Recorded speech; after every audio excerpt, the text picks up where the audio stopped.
more young people are heeding the old man's advice, get a job.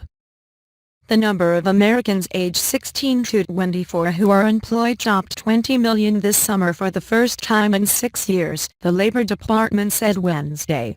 But the share of those in their teens and early 20s with jobs remains historically low, raising concerns about the productivity of the country's future workforce.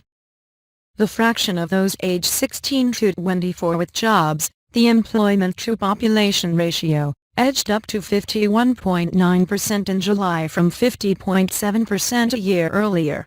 The July figure is down from 59% recorded a decade earlier and well below the 69% peak touched in 1989.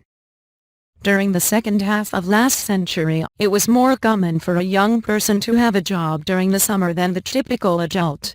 For example, just 64% of all adults had jobs in July 1989. But since 2000, the fraction of working youth has fallen more swiftly than the overall population. That could be a concern for future economic gains. With barely half holding summer jobs, many young adults are missing an early opportunity to gain work experience.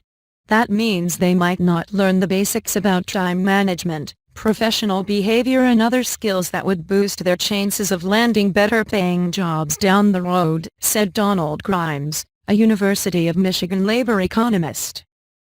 The trend is kind of scary, he said.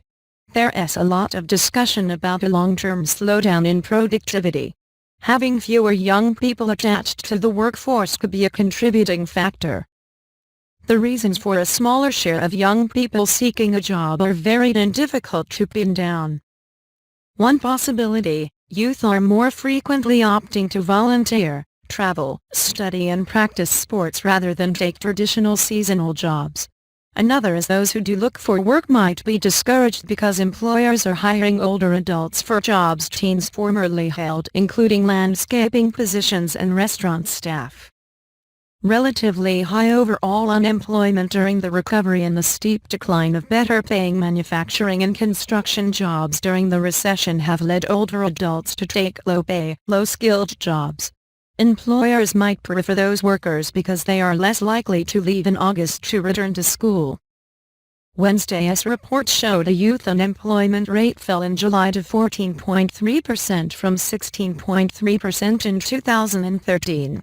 That's largely because the number of young people with jobs increased 2% from a year earlier to 20.1 million. The jobless rate for youth is much higher than unemployment measures for the broader workforce, but the improvement is in line with an economy that has been steadily adding jobs over the past year.